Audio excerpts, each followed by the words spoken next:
François Asselineau est notre invité, bonjour. Bonjour. Comment allez-vous d'abord ? Ça va bien. Alors je vous appelle Monsieur le Président parce que vous êtes toujours le président de l'Union populaire républicaine. Voilà. Absolument. Comment se porte le président ? Eh bien écoutez, ça va bien. J'ai été, comme vous le savez, candidat à l'élection présidentielle en 2017. Depuis lors, notre mouvement se développe. Vous avez fait parler de vous durant la candidature, durant l'élection présidentielle. Oui, un petit peu, mais disons que je rappelle quand même que d'après le CSA, j'ai eu 1% du temps de parole, alors que M. Macron a eu au moins... On sent la polémique, je le sens. Non, c'est pas une polémique, c'est simplement, il y a des gens qui disent, ah bah oui, il a fait 1% des voix, vous comprenez, il n'a pas réussi à convaincre les Français, c'est pas ça, c'est que moi je vois qu'actuellement, depuis environ 3 mois, et notamment depuis l'affaire des Gilets jaunes, on a énormément de gens qui téléphonent à notre siège à l'UPR, et qui disent, je ne connaissais pas ce monsieur. C'est quand même bizarre, quelqu'un qui a été candidat à l'élection présidentielle, qui soit encore aussi méconnu. C'est de l'ironie, non ? Comment ? C'est de l'ironie. Non, pas du tout. Pas du tout. C'est qu'il y a énormément de Français. Vous savez, quand j'ai été candidat, les grands médias ont dit qu'il y avait 5 grands candidats et 6 petits. Oui. Et donc, aussitôt, vous avez 80% des Français qui se sont focalisés sur les prétendus grands candidats. Vous en voulez à qui ? Vous en voulez aux médias ? Vous en voulez au système ? Vous en voulez à qui quand je vous entends parler comme ça ? Vous donnez le ton, là, j'ai l'impression. Non, je pense simplement que les élections de 2017 ont été faussées.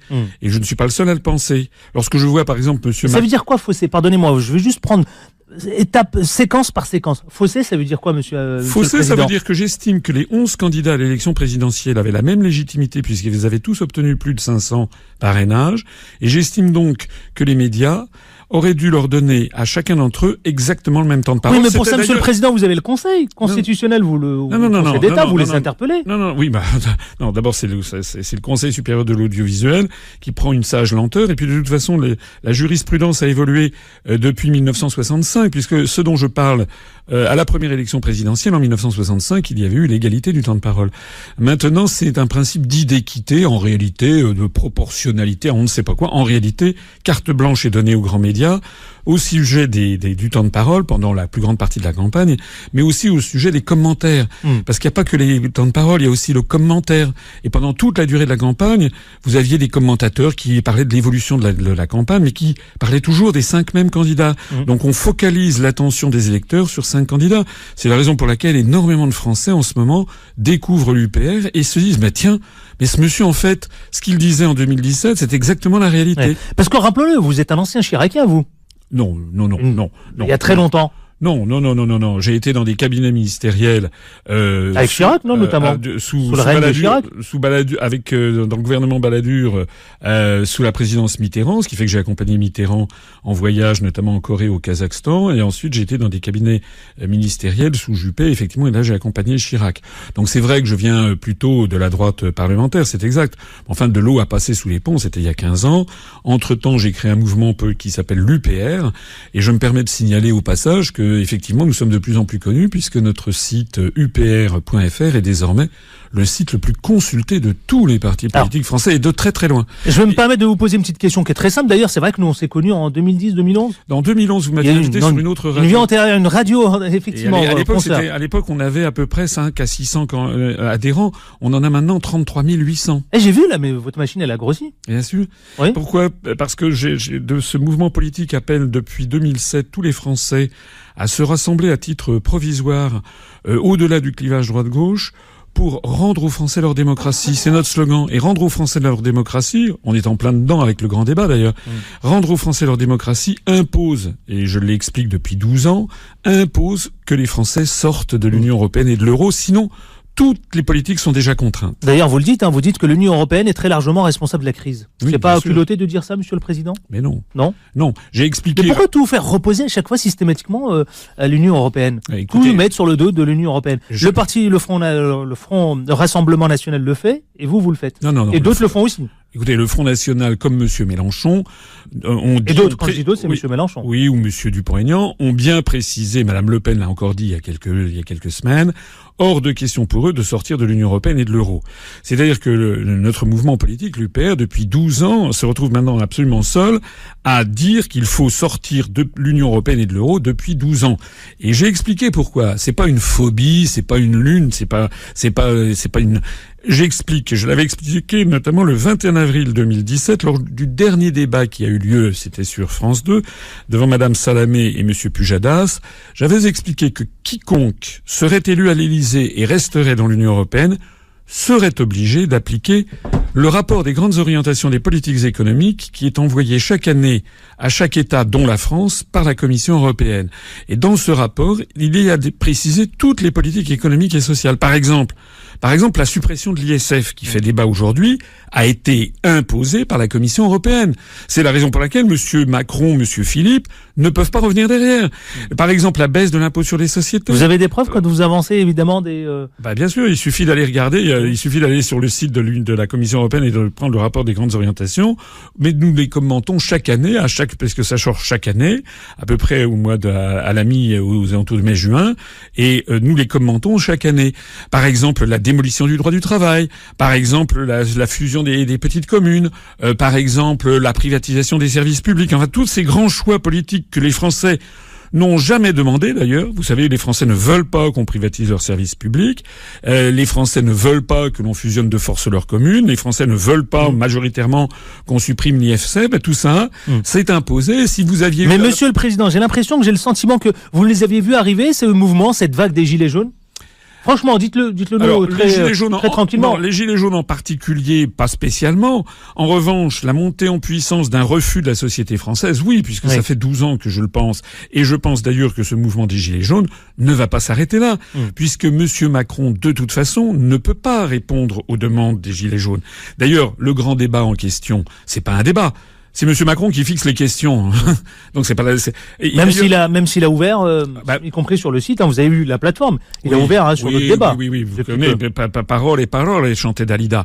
Ça c'est très gentil. Il fixe les questions et pratiquement les réponses. Et d'ailleurs, pourquoi il lance ce grand débat? Parce qu'il y a des manifestations tous les samedis qui regroupent des dizaines et des dizaines de milliers de gilets jaunes. Les gilets jaunes, c'est quoi? C'est le peuple français qui se soulève et il ne reçoit pas de gilets jaunes. Il fait un débat. On a vu en plein débat. Il y avait un débat, donc ça a dû être le deuxième ou le troisième débat, où il y avait des gilets jaunes qui ont interpellé le chef de l'État, Emmanuel Macron. Parce qu'il y en avait 2 ou 3 qui avaient été triés sur le volet. Bon, mais il ne répond pas, parce qu'il ne peut pas répondre aux sujets les plus fondamentaux. Voilà. Donc, mais lui, il se dit, je suis pas là pour défendre qui que ce soit, mais il se dit, vouloir parler à tous les Français. Oui, mais ça, on s'en fiche, qu'il parle à tous les Français. Ça fait maintenant des années qu'il parle à tous les Français. Mais de toute façon, les Français ne veulent pas qu'il parle. Les Français voudraient qu'il prenne des décisions conformes à ce que veut le peuple. Or, je précise que dans la République, l'article 2 de la Constitution précise les gouvernements du peuple, par le peuple et pour le peuple. Monsieur Macron, c'est gouvernement des milliardaires, par Macron pour les milliardaires. C'est de ça qu'il s'agit, en fait.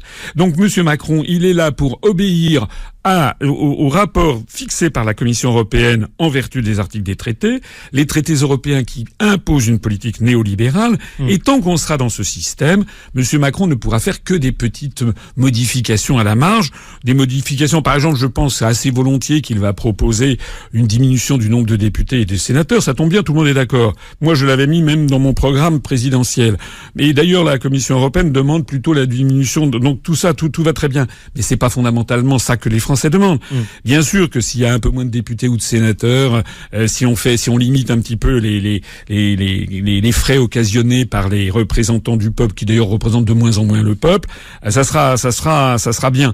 Mais c'est pas ça que les Français demandent. Les Français, ils veulent plus de justice sociale. Ils veulent pas voir baisser leur niveau de vie. Ils veulent pouvoir décider des politiques. Par exemple, on apprend ces jours-ci qu'on est en train de privatiser, on commençait à privatiser la SNCF.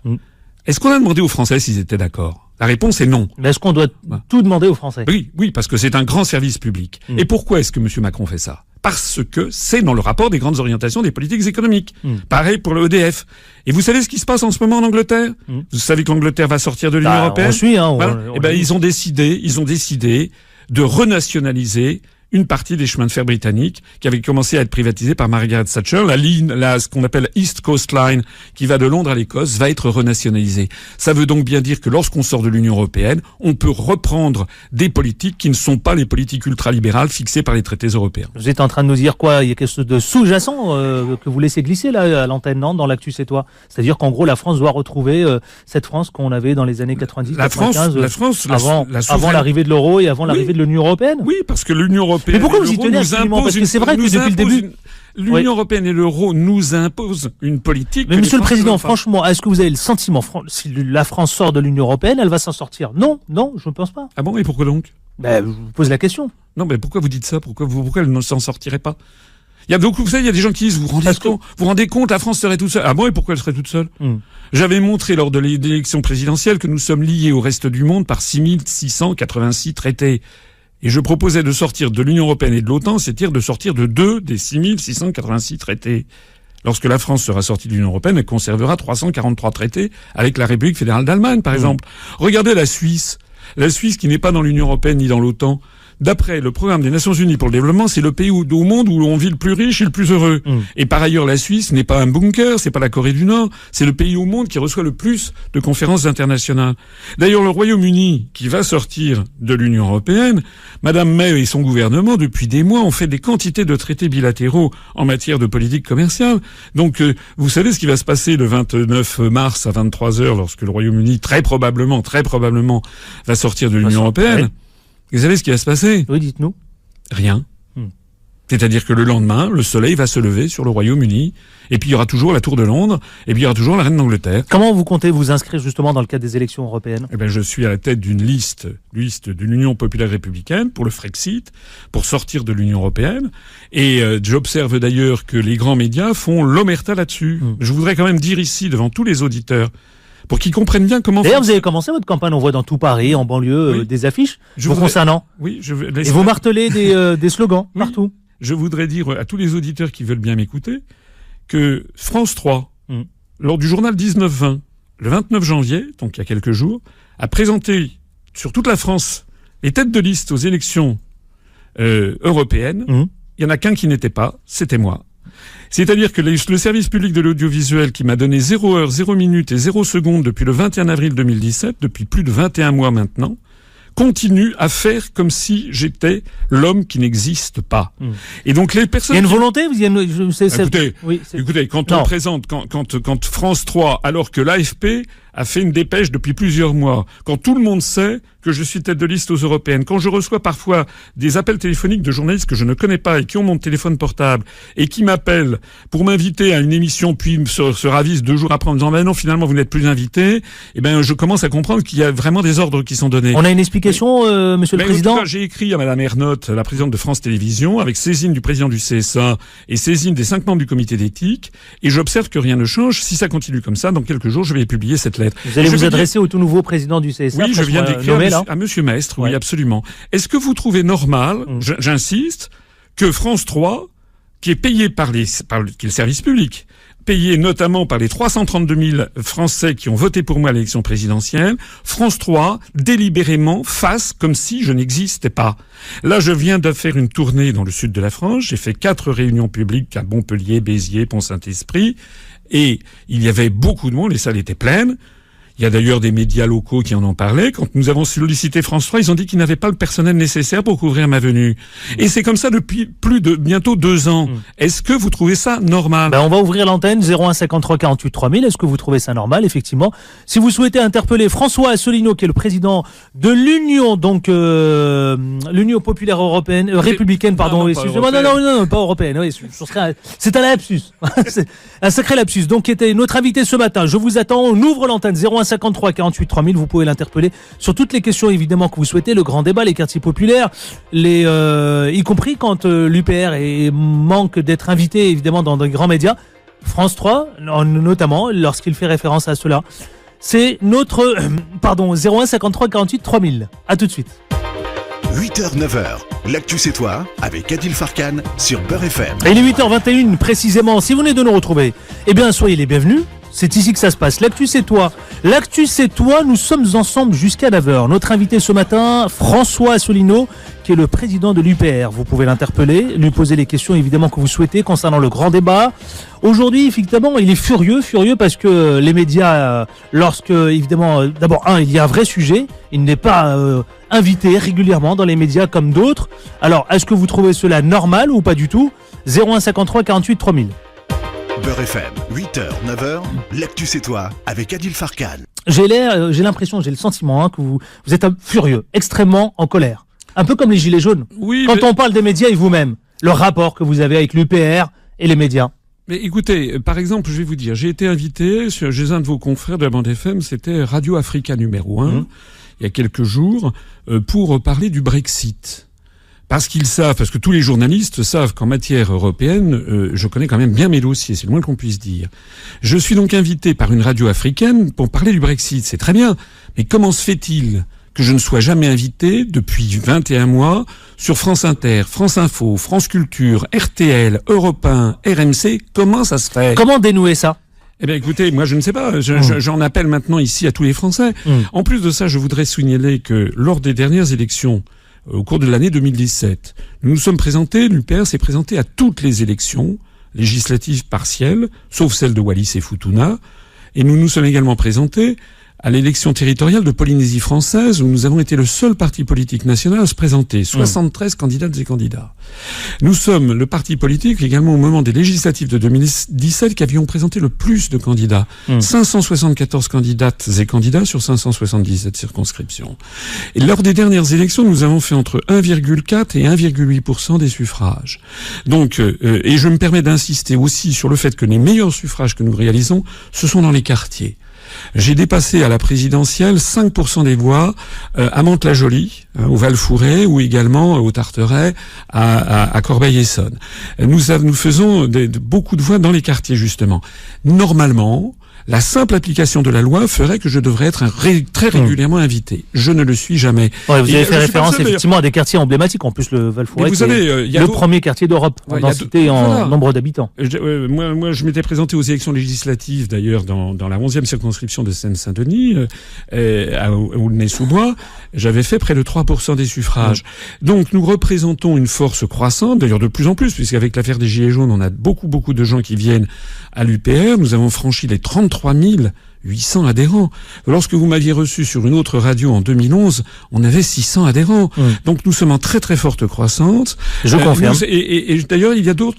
Moi, je connais quelqu'un qui est également complètement blacklisté. Alors, lui, il n'a pas créé un parti politique, mais il est très connu chez les Gilets jaunes. C'est mon ami Étienne Chouard, avec lequel j'ai débattu il y a quelques jours. Nous allons diffuser sur notre chaîne. On a une chaîne de télévision UPR TV qui est en train de franchir ces jours-ci les 100 000 abonnés, ce qui est considérable. Ah oui. Et c'est tout à fait considérable. Et d'ailleurs, à chaque fois que je fais une vidéo maintenant... En tout cas, c'est significatif dans le paysage, effectivement, des réseaux sociaux. Écoutez, à chaque fois que je fais une vidéo maintenant, elle est quasiment presque systématiquement en tendance sur YouTube, comme dans les 50 premiers, et on dépasse 100 000, 150 000, 200 000. J'ai même fait une vidéo qui a dépassé les 500 000 vues il y a pas très longtemps. Donc, nous sommes vraiment très très présents sur Internet parce qu'il y a une vraie demande. Donc, c'est pas que ça n'intéresse pas les gens, c'est que nous avons affaire à un véritable et authentique blacklisting. Allez. Monsieur François Asselineau, Monsieur le Président, j'ouvre l'antenne 01 53 48 3000, 8h25. Si vous venez de le rejoindre, sachez-le, l'actu c'est toi. Allez, en direction de Nanterre. Et ensuite, Choisy-le-Roi. Bonjour Anan. Oui, bonjour. Bonjour, bienvenue, on vous écoute. Merci. Déjà, en fait, moi, je voulais tout simplement adresser un message de soutien à Monsieur Asselineau. Oui. Je le connais depuis quelques années et je l'ai eu en professeur, d'ailleurs, de géopolitique. Et c'était un réel plaisir de l'avoir. Il nous apprend énormément de choses. Ce qui est une vraie déclaration, là. Ah bah oui, mais parce que c'est un des seuls candidats à la présidentielle de 2017 qui a su expliquer des sujets profonds et de manière simple et les expliquer en fait aux Français en les prenant comme des êtres intelligents avec un Donc Anan, je comprends bien, un fervent soutien. Une fervente soutien, pour le coup là. Oui. Un fervent soutien et surtout dire aux auditeurs que malheureusement souvent la confusion est faite avec les partis d'extrême droite, ce qui n'est pas le cas. C'est des sujets qui traitent de toute de la société française, mais dans son ensemble, il n'y a pas vraiment d'angle extrême droite dans l'UPR. C'est un rassemblement de tout, enfin qui dépasse tous les partis politiques gauche-droite. Il n'y a pas de gauche-droite en fait. C'est des sujets qui sont traités objectivement, je trouve, en tout cas. Et c'est ça qui est intéressant avec Monsieur Asselineau. Bon, écoutez, en tout cas, une déclaration qui est intéressante, un commentaire. Merci Anan pour ce commentaire. Je remercie. Je vous laisse. Non, je ne sais pas. J'ai eu effectivement, je donnais des cours il y a quelques années, notamment à l'école de management de Léonard de Vinci. Donc elle a dû être une. Je la salue. Je ne sais pas qui c'est, mais merci pour ce témoignage. Comment ? Je vous écrirai sur Facebook, comme ça vous pourrez me repérer. D'accord, merci beaucoup. Merci Anan. Direction Choisy-le-Roi. Non, j'ai choisi le roi. On l'a un peu perdu. Champigny. Bonjour, Samy. Samy, vous nous appelez de Champigny, on vous écoute. Ouais, bonjour, monsieur. En fait, je voudrais rebondir sur... C'est un politique, ce monsieur, qui est à l'antenne, c'est ça ? Bien sûr. Monsieur Asselineau. Ouais, monsieur Asselineau, c'est quoi ? C'est quoi, un maire, un élu, c'est un député ? Pourquoi ? Qu'est-ce que je vois votre question arriver. Posez votre question. Parce que je suis un peu déçu, moi, des politiques. Je vois derrière. J'ai une haine contre eux parce que c'est des gens, ils n'arrêtent pas de parler, ils font jamais rien, c'est que du vent. Tout ce qui est maire, député, arrêtez de mentir aux gens, vous racontez que des conneries, ça fait 40 ans que vous nous faites chier. Moi, je vote, j'ai même plus envie de voter, vous nous dégoûtez. Je vois un peu comme les Samy, je vois comme beaucoup, je confirme comme beaucoup, c'est vrai, vous êtes très nombreux à divorcer avec la politique. Mais un menteur, monsieur. C'est des menteurs, ces gens-là. Moi, je veux du concret. Ouais. J'en ai ras-le-bol de ces gens-là. Mais le chef de l'État aujourd'hui, il va débattre aujourd'hui en quartier populaire. Je ne sais pas avec ces gens-là. J'ai envie de guerre avec ces gens-là. Oui. On a envie de les dégager de ce pouvoir. C'est pourri, là. Tout c'est pourri, voilà. Bon. Voilà mon coup de gueule d'aujourd'hui. Bon, non, mais allez, c'est dit en toute liberté d'expression. Merci, Samy. Je vais accueillir, je vous laisse répondre. Non, mais c'est très profond ce que dit Samy. C'est-à-dire en gros, évidemment, je vois bien, il y a une espèce de colère qui est en lui. On le voit bien. Mais vous savez, je vous le dis clairement, c'est vrai, cette colère, elle est partagée par énormément de gens. Énormément. Je l'entends quotidiennement, moi. En gros, que ce soit la politique ou la chose politique, je vous le dis clairement, il y a un divorce. Oui, je comprends parfaitement ça. Alors, je voudrais déjà répondre à Samy, c'est que je ne suis pas maire, je ne suis pas député. J'ai créé un mouvement politique sans argent, sans soutien politique et sans soutien médiatique. L'UPR est un des rares mouvements politiques à avoir 0 € d'emprunt bancaire. Nous ne dépendons d'aucune banque, nous ne dépendons que de l'argent que nous donnent nos adhérents et nos sympathisants. C'est le premier point. Donc, je suis obligé de dire à Samy qu'il ne peut pas me reprocher des choses que je ne sais pas. Il le dit avec ses mots, évidemment. Mais moi, je ne suis pas député. C'est pour ça que j'ai un peu recadré. Il a failli déraper sur d'autres. Je tiens à le dire, quand vous intervenez, vous pouvez taper un coup de gueule si vous le souhaitez, sans évidemment dériver vers les insultes ou vers autre chose. Alors, je voudrais répéter que je ne suis pas maire, pas membre du gouvernement, pas député, pas sénateur. Je suis simplement à la tête d'un parti politique que j'ai créé de moi-même. Deuxièmement, ce que je voudrais dire, c'est qu'à un moment, il dit qu'il ne veut plus aller voter. Il faut que les gens qui sont tentés par l'abstention réfléchissent à une chose. Attendez, monsieur le Président. Laissez-moi terminer. Je vous laisse terminer parce que. Laissez-moi. Oui, allez-y. Il faut bien comprendre que les traités européens s'applique aussi aux abstentionnistes. Il faut bien comprendre que la politique de Macron s'applique aussi aux abstentionnistes. C'est-à-dire que s'abstenir, ça ne sert à rien d'autre qu'à conforter le pouvoir. Ouais. Mais quand vous avez des auditeurs comme Samy qui n'y croient plus du tout, comment les réconcilier avec la chose politique avant de les accrocher à la politique ? Je suggère à Samy d'aller se renseigner sur l'UPR. Par exemple, la personne juste avant disait que j'étais différent des autres, elle a peut-être des raisons de le dire. Bien sûr. Donc il faudrait que Samy et les gens qui pensent comme lui aillent sur le site upr.fr, regardent ce que je dis et ce que j'explique depuis 12 ans sans jamais avoir changé d'analyse ni de proposition. Oui. Je dis que effectivement il n'y a pas de concret. Pourquoi ? Parce que les Français ne peuvent plus modifier les politiques. Les politiques sont fixées. Mais vous le sentez ce ras-le-bol ? Vous le captez ce ras-le-bol ? Attendez, je vais sur le terrain constamment. Oui. Je vois bien des gens. Et c'est triste, si vous savez, quand on crée un nouveau mouvement politique et que les gens disent ah non, vous, je ne veux plus vous voir. Mais ça veut dire quoi ? Alors la solution, c'est quoi ? Si on s'abstient, ça veut dire qu'on ne change rien au système. Il faut avoir au contraire l'intérêt, la volonté de s'intéresser aux offres politiques. Et par exemple, je dis à Samy, il devrait s'interroger pourquoi est-ce que des gens comme Étienne Chouard ou comme François Asselineau sont interdits d'antenne. C'est peut-être parce que nous disons des choses totalement différentes du reste. C'est ça qui est intéressant. 8h31 précisément, si vous venez de nous rejoindre, 01 53 48 3000, direction Paris avec Akima. Bonjour Akima. Allô? Ah non, c'est Fatima. Fatima, bonjour. Non, c'est Fatima. Excusez-moi, Bonjour, Fatima. Adil. Bonjour. Oh, non, il n'y a pas de problème. On vous écoute. Bonjour à Adil, bonjour à Monsieur Asselineau. Tout d'abord, je voudrais lui dire que je suis d'accord, mais à 10 000% sur un point, sur les médias. Il y a des gens qui ne passent pas. Exactement. Et il y a d'autres qui ont des abonnements réguliers, c'est-à-dire on les voit que. Ça c'est vrai, je suis d'accord sur ce point. Oui. Mais en ce qui concerne Macron, les gens ont voté le peuple français a voté pour lui, d'une part. Et en deuxième position, il y a eu Marine Le Pen. Oui. Ils n'ont pas voté ni pour Monsieur Asselineau, ni pour moi je les appelle pas les républicains parce qu'ils n'ont rien de républicain. Pour l'UMP, ni pour encore moins le PS, encore moins le Parti communiste. Donc les Français ont voté pour eux. Maintenant, tout ce qui fait Macron, c'est-à-dire ça leur plaît pas. Il y a eu une hausse pour les retraités. Personne n'en parle. Dernièrement, il y a eu ce mois de novembre, il y a eu une hausse pour les personnes en situation de handicap. Personne n'en parle. Et c'est vrai qu'il y a des lacunes, mais il peut pas tout faire. Moi, je suis pas l'avocate de Macron, hein. Mais je vois qu'il y a, je sais pas moi, il y a une sorte de jalousie ou je comprends pas. Bon, alors monsieur, je vais poser. Merci Fatima. Alors monsieur Asselineau, au revoir, à très bientôt Fatima. Est-ce qu'il y a de la jalousie, comme vous interpelle Fatima, l'auditrice? Non, il n'y a pas de jalousie, il y a simplement un sens de la justice. D'abord, je rappelle que M. Macron, au premier tour de l'élection présidentielle de 2017, il a fait, je crois, 23-24%, mais si on tient compte de l'abstention, il a obtenu 17% des inscrits, 16 à 17%. Ça veut dire qu'il y a quand même 83% des électeurs français inscrits qui ne sont pas allés voter pour M. Macron. Et puis je rappelle, vous l'avez rappelé vous-même, il faut et puis je rappelle par ailleurs, emprunter la voie évidemment démocratique, c'est-à-dire aller voter. Il faut aller voter. Je rappelle par ailleurs que M. Macron a bénéficié pendant les 2 années 2015 et 2016 d'une promotion médiatique énorme, et ça a continué pendant toute l'élection présidentielle. J'insiste sur ce que j'ai dit tout à l'heure.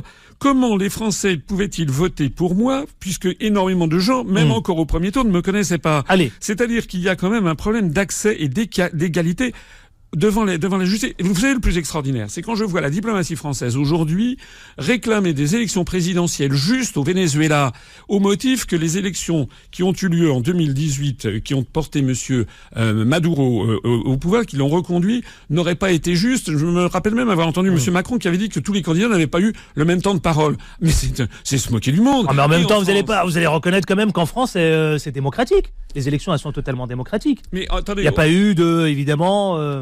Mais attendez, vous savez qu'on reproche que l'élection présidentielle au Venezuela, il y a eu, je crois, 55% d'abstention lors de l'élection présidentielle. Mais il y a eu 59% d'abstention au deuxième tour des législatives en 2017. Allez, monsieur le Président, je vous propose, je vais ouvrir l'antenne, je vais prendre une série de questions. Mehdi de Corbeil. Bonjour Mehdi. Oui, bonjour. Je vous écoute. Bonjour monsieur Asselineau. Allô? Oui, on vous écoute. Ah d'accord, j'habite à Corbeil-Essonnes.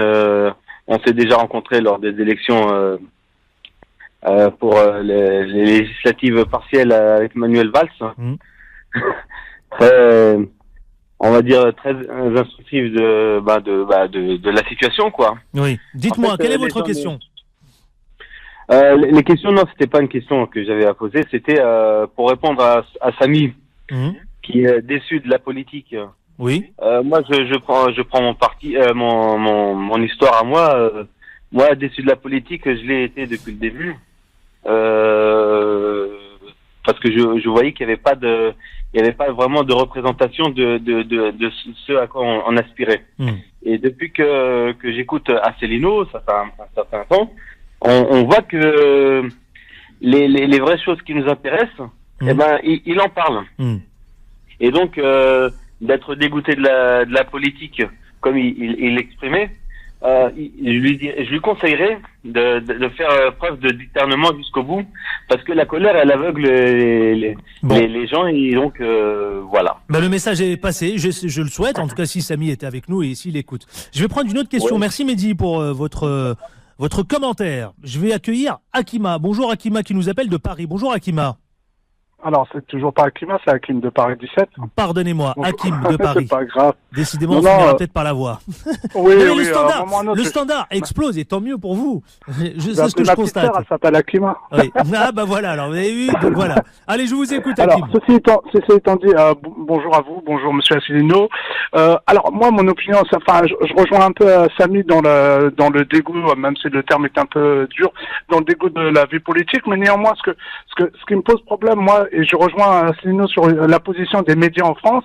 Oui, effectivement, les médias, ils ne montent pas, mais ils font l'opinion. Et ça, c'est entièrement d'accord. Quand je vois M. Asselineau, ce qui est honteux, peu importe ce qu'on pense de lui, on le qualifie ils font un peu la blague de l'extraterrestre. Il voit de quoi je parle, M. Asselineau. Et je trouve ça extraordinaire. C'est qu'au jour d'aujourd'hui, vous dites la démocratie, M. Hadid. Vous parlez de la démocratie. On a une démocratie en France, mais c'est une démocratie orientée avec des opinions politiques qui sont imposées par les médias parce que on sait mais c'est pas un peu facile de dire ça, non? Je sais pas, je pose la question. Non, c'est pas facile. Oui. Après, c'est trop facile de dire ça. Soit on est taxé de complotiste, soit on est dans la facilité ou dans la... Ouais, mais bon, sombrer dans le complotisme, c'est aussi facile, non? Après, non, je vous poserai la question. Non, c'est pas facile. On prend, c'est factuel, on prend des faits. On prend des faits aujourd'hui. Les médias, il faut ce qu'il y a à dire, les médias sont dirigés par une minorité de gens qui imposent, non pas, ils n'orientent pas l'information, mais qui imposent une opinion. Ce qui est différent quand vous voyez un média en France, on a combien de chaînes, et que vous voyez une même info qui est reprise par toutes les médias. Et on n'a aucune qui met un bémol en disant, ouais, effectivement, on prend le cas de Maduro, c'est honteux. On va imposer des élections à un État étranger. On a bien compris effectivement le sens du sujet. Merci Hakim, en tout cas d'être venu à l'antenne. En 10 secondes, Merci. Monsieur le Président. Moi, je suis tout à fait d'accord. Ne pas sombrer quand même dans le complotisme, non? Ou vous êtes d'accord avec... Vous parlez de quoi, du complotisme? Attendez, je fais référence, moi, vous savez. Non, Hakim me dit, voilà, je fais un constat, je suis factuel, je pose les éléments, pac. Je vous pose la question. Moi, le complotisme... Est-ce que c'est pas un peu facile aussi de tomber dans ça? Non, attendez. Moi, lorsque la team Macron dit que les gilets jaunes sont actionnés par Donald Trump, c'est du complotisme. Lorsque M. Macron laisse entendre que c'est Poutine qui est derrière les gilets jaunes, c'est du complotisme. Lorsque Mme Schiappa laisse entendre que c'est le gouvernement italien qui est derrière les gilets jaunes, c'est du complotisme. Donc tout le monde est derrière les gilets jaunes alors? Non, ça veut dire que c'est le gouvernement lui-même qui est complotiste, n'est-ce pas? Maintenant, en France, dès que vous n'êtes pas d'accord avec ce qui est fait, on vous traite de complotiste. Moi, je suis tout à fait d'accord avec ce que disait Hakim. J'ai l'impression que ma question vous agace, non? Non, je vais vous donner des exemples très précis. Les sujets les plus fondamentaux en France ne font l'objet d'aucun débat de fond. Moi, je voudrais qu'il y ait un débat de fond, mais un débat de fond qui dure 2 heures à la télévision sur les avantages et les inconvénients de sortir de l'Union européenne. Ça n'existe, ça n'a jamais eu lieu, même pendant la présidentielle. Les avantages et les inconvénients de sortir de l'euro, ça n'existe pas. Les avantages et les inconvénients d'arrêter les guerres illégales au Moyen-Orient, ça n'existe pas. Monsieur le Président, on marque une courte pause, si vous permettez, s'il vous plaît, parce que sinon on va être... Alors là, pour le coup, on va se mettre en retard. Une pause et on se retrouve tout de suite après. 01 53 48 3000 et on parlera des quartiers populaires. Un peu les oublier, vous le reconnaîtrez. À tout de suite. François Asselineau, le président de l'UPR, du mouvement de l'UPR, donc, et notre invité, 8h45, si vous venez de nous retrouver, l'actu c'est toi, et puis vous. Vous au 01 53 48 3000. Beurre FM, 8h, 9h, l'actu c'est toi, avec Adil Farkan. Je vais, si vous voulez bien, Monsieur le Président, on va accueillir Bachir d'Épinay. Bonjour Bachir. Bachir. Bonjour. Bonjour, on vous écoute. Oui, bonjour. Moi, tu vois, j'ai voté... bonjour, Monsieur Asselineau, pardon. Bonjour. J'ai voté au présidentiel Monsieur Asselineau. Pourtant, je suis une personne qui militait dans d'autres partis de gauche. Voilà, je vais pas faire l'histoire de la gauche. Alors, on a tous été baignés un peu dans ce parti-là, mais bon, pour X raison, les gens ont été éclairés par ce qui n'allait pas, dans les valeurs auxquelles ils ne se reconnaissaient pas. Moi, j'ai une question, M. Asselineau, c'est vrai, qui a un discours qui dit des choses dans lesquelles beaucoup de personnes se reconnaissent, en tout cas dans les quartiers populaires. Oui. Mais moi, la question, sortir de l'Europe, aujourd'hui, la France, dans laquelle elle fait un pilier, la France de l'Europe avec l'Allemagne, comment demain, même si ce parti prend de l'ampleur avec M. Asselineau, comment fera-t-il pour sortir la France de l'Europe? Bonne question. Moi, cette question-là, il va vous répondre. Il va vous répondre. Je veux bien y croire. Écoutez, dans la passion. Merci, merci Bachir. Voilà. Merci. Monsieur le Président, alors, la réponse à Bachir. Vous imaginez bien que je ne peux pas répondre en 30 secondes à une question aussi importante. Mais il va falloir lui répondre. J'aurais tendance à renvoyer Bachir et les auditeurs sur une conférence qui fait 3 heures où j'explique comment sortir de l'Union européenne. Ça s'appelle le jour d'après. Ce que je voudrais dire, c'est que le Royaume-Uni va sortir de l'Union européenne, que en France on raconte que ce serait la catastrophe, l'apocalypse. C'est faux. Le taux de chômage, depuis 2 ans et demi qu'a eu lieu le référendum sur le Brexit, n'a pas arrêté de diminuer. Ils sont à 4% de taux de chômage, le plus bas taux depuis 1960. Nous, on a au moins 10% de taux de chômage officiel, 18% si on y ajoute les stages parking et les petits boulots. La livre sterling s'est dépréciée de 10%. Résultat des courses, les investissements étrangers affluent au Royaume-Uni. Et c'est ceux qui vont avoir des problèmes avec la sortie du Royaume-Uni de l'Union européenne, c'est nous. C'est nous, parce qu'on va être obligé de pallier en partie le manque à gagner financier du départ de l'Union européenne du Royaume-Uni. Il est possible que ça nous coûte des milliards d'euros supplémentaires. François Asselineau, je vois toute une série de slogans, vous avez des affiches un peu partout, et on voit d'ailleurs, j'en vois un régulièrement. C'est celui, vous savez, où vous faites référence aux péages, les fameux péages. Vous dites c'est du racket. Pourquoi ce choix ? Pourquoi cibler les péages ? Parce que les autoroutes... Vous dites c'est notre argent, on voit bien, les slogans sont très clairs. Les autoroutes ont été vendues au privé, et que le privé, les entreprises privées augmentent constamment les péages, alors que normalement c'était le patrimoine public des Français, et moi je ne suis pas forcément contre les péages, mais à condition que ça serve au patrimoine des Français. Il faut comprendre quelque chose, c'est que actuellement la France est rackettée par les plus grandes fortunes du monde et par les plus grandes entreprises. L'évasion fiscale, parlons-en. Pourquoi est-ce que le budget de l'État est toujours en déficit ? Il y a des gens qui disent qu'il faut pressurer les Français, diminuer le nombre de fonctionnaires, fermer les crèches, fermer les maternités, fermer les hôpitaux, fermer les écoles, fermer les postes, parce que ça coûterait trop cher. En réalité, le problème, c'est que nous avons 80 à 100 milliards d'euros d'évasion fiscale autorisés par les traités européens, par la libre circulation des mouvements de capitaux. On ne pourra pas rétablir l'équilibre budgétaire si on ne lutte pas contre ça. Alors justement, François Asselineau, Monsieur le Président, certains disent d'ailleurs, spécialistes prédisent, 2019 va être une année extrêmement compliquée, sur tous les points. Oui. Est-ce que vous confirmez ou pas du tout ? Oui. On va vivre de sales moments pour notre pays. Certainement. Qu'est-ce que vous dites ? Notamment une crise financière se profile, ça c'est tout à fait exact. Mais je voudrais dire, pour revenir au sujet qui intéresse le plus les Français, l'emploi. Le pouvoir d'achat aussi également. Le pouvoir d'achat et l'emploi. Quand vous avez cette libre circulation des mouvements de capitaux imposée par les traités européens, il faut bien comprendre que ça veut dire que toutes les entreprises peuvent délocaliser leurs usines dans des pays comme le Bangladesh, l'Inde, etc., où les salaires sont 20 fois inférieurs. Donc, moi, ce qui est un des drames de la France, c'est que les Français, beaucoup de Français ne comprennent pas encore la relation de cause à effet qu'il y a entre notre appartenance à l'Union européenne et à l'euro et leur situation au jour le jour. C'est ça le problème. Beaucoup de Français croient que Macron a le pouvoir. Non, Macron, il n'a pas le pouvoir. Macron, c'est le commandant de bord d'un pilote, c'est le commandant de bord d'un avion dont le plan de vol a déjà été fixé avant les élections. C'est ça tout le problème. Si nous disons qu'il faut sortir de l'euro, sortir de l'Union européenne, rétablir le contrôle des flux de mouvement, des flux de capitaux, des flux de marchandises... en même temps, vous dites, il a cette fameuse feuille de route, mais en même temps, oui et non, parce que je vous pose clairement la question. Monsieur Macron, il a aussi, il met en place aussi une série de réformes depuis qu'il est élu. Mais c'est des réformes qui sont en phase complètement avec son plan de campagne. Mais des réformes, non, écoutez, moi, la campagne de Macron, moi, j'avais surtout entendu penser printemps les amis. C'est qui ne veut rien dire. Macron, est-ce qu'il avait dit qu'il allait s'attaquer aux retraites ? Non. Mais moi, j'avais dit qu'il allait le faire parce que c'était dans le rapport des grandes orientations des politiques économiques. Monsieur Macron avait-il dit qu'il allait supprimer l'ISF ? Monsieur Macron avait-il dit qu'il allait fixer un taux d'intérêt sur le livret A de 0,75% ? Alors que Donc je reprends votre expression. Que l'inflation l'an dernier a été de 1,9%. Vous savez ce que fait Macron ?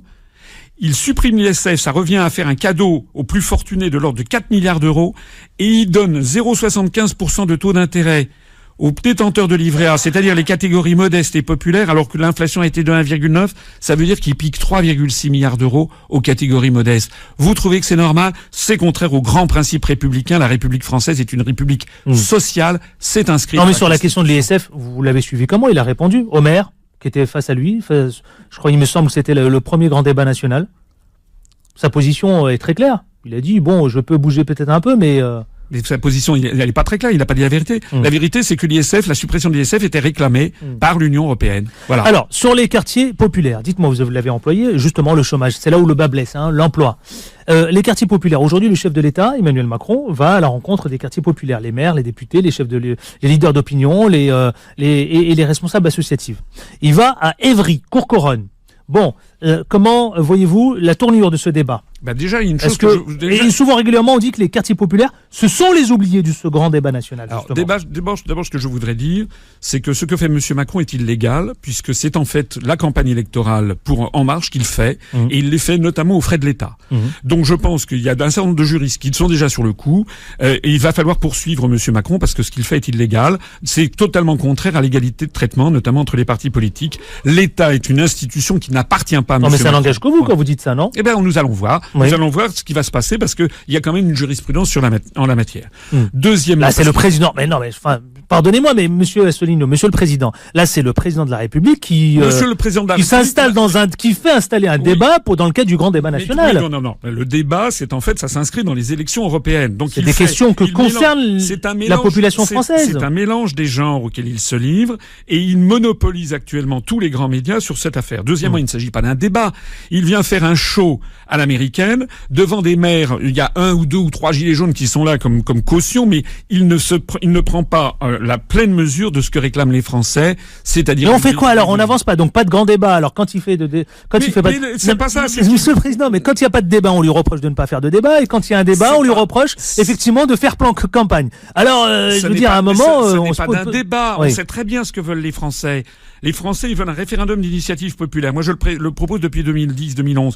On voit bien qu'ils sont en train de biaiser. Ils ne veulent pas faire un référendum d'initiative populaire où ils vont faire quelque chose qui va être tellement contourné, compliqué que ça sera inapplicable.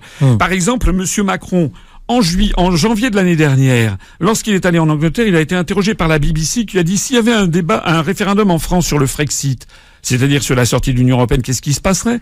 Macron a répondu probablement les Français voteraient en faveur de la sortie de l'Union. Qu'on le fasse. Pourquoi M. Macron ne fait-il pas un référendum sur la sortie de l'Union européenne ? Je vais vous organiser des débats dans le cadre de ce grand débat national. Vous-même ? Oui, mais moi je vais voir les Français, je débat, je débat, c'est ce que je viens de faire. Non, mais est-ce que vous allez faire entendre votre voix ? C'est ce que j'essaie de faire. Oui. Quand les grands médias ne m'invitent pas, je fais comment ? Je suis obligé d'être sur Internet et de faire des affiches, des tracts, d'avoir des militants sur le terrain et d'aller voir moi-même de faire Pour quelle raison, vous qui connaissez les quartiers populaires, pour quelle raison aujourd'hui les quartiers populaires sont un peu à la fois les oubliés ? Pour quel intérêt ils ne s'emparent pas de ce grand débat national ? Est-ce qu'on a une explication aujourd'hui ? Même si timidement, effectivement, je vois bien là depuis quelques semaines, quelques jours, il y a des grands débats qui commencent à s'organiser. Parce que je pense que globalement, vous savez, le peuple français, et y compris dans les quartiers populaires, il est pas bête. Il a bien compris que tout ça, c'est de l'enfumage. Pour régler les vrais problèmes de l'euro, du chômage, et du niveau de vie, il faut poser les problèmes de l'euro. Nous avons la même monnaie que l'Allemagne. Cette monnaie est donc cotée à mi-chemin entre ce que serait normalement le Deutschmark et ce que serait le franc français. Ça veut dire que cet euro est trop cher pour la compétitivité de l'économie française. Voilà la réalité. Vous savez, quand il y a eu les grandes grèves de 1968, on était sorti de cette affaire par une augmentation de 25% environ du SMIC. Et ça avait été ensuite, cette affaire avait rendu l'économie française non compétitive au niveau international. En août 69, donc un an après, on avait déprécié le franc français de 11,5%. Au total, d'ailleurs, l'économie française dans les années suivantes avait connu une très forte croissance parce que c'était une relance du niveau de vie, du pouvoir d'achat. Mais ça, on peut plus le faire. Imaginez qu'on augmente demain le 25% du SMIC. On fait comment ensuite pour retrouver notre équilibre à l'international ? Ça n'est pas possible. Donc nous sommes pieds et poings liés par la monnaie, par l'euro. Nous sommes pieds et poings liés par l'Union européenne. Tout le reste, ce que l'on peut dire dans les quartiers, on va dire oui, je vais faire ci, je vais faire ça, je vais faire des contrats, des plans, des contrats, première embauche, des trucs et des machins. Ce sont des cautères sur des jambes de bois. Alors là aussi, c'est de l'enfumage, Monsieur le Président. Oui, ça ne peut pas. Emmanuel Macron, lui, il envisage, il a lâché du lest. Il dit vouloir organiser une consultation des Français à l'occasion, vous savez, des élections européennes qui s'organisent en mai prochain. Oui, j'ai vu ça, mais alors on ne sait pas. Ce qui est incroyable, c'est que si j'ai bien compris, M. Macron choisit la date avant de choisir la question. Oui. C'est vraiment se moquer du monde. Pourquoi ? Parce que M. Macron a peur que les Français s'emparent du sujet européen à l'occasion des élections européennes.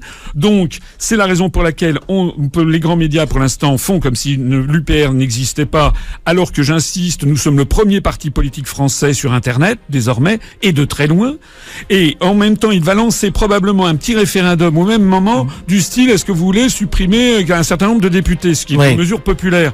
Ça veut dire qu'il va polluer le débat sur les élections européennes par un sujet d'intérêt national. Merci infiniment d'avoir été avec nous ce matin, d'avoir accepté notre invitation, Monsieur le Président. François Asselineau, président de l'Union populaire républicaine. Merci, à très bientôt. Merci, j'espère que vous allez me réinviter. Absolument, vous savez, nous, ici, on ouvre la porte à tout le monde. Il n'y a pas de raison, ici, il n'y a pas de... Absolument. Bonjour Philippe.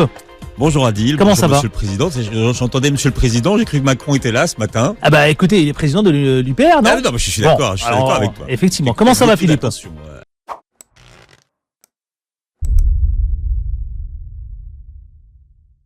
Retrouvez nos analyses, nos propositions, adhérez ou faites un don sur upr.fr. Retrouvez-nous aussi sur Facebook pour partager des idées et participer au direct. Twitter pour suivre les réactions de François Asselineau au jour le jour. YouTube pour ne rater aucune de nos vidéos. Pour nous aider à rétablir la démocratie, poussez-nous, abonnez-vous, partagez.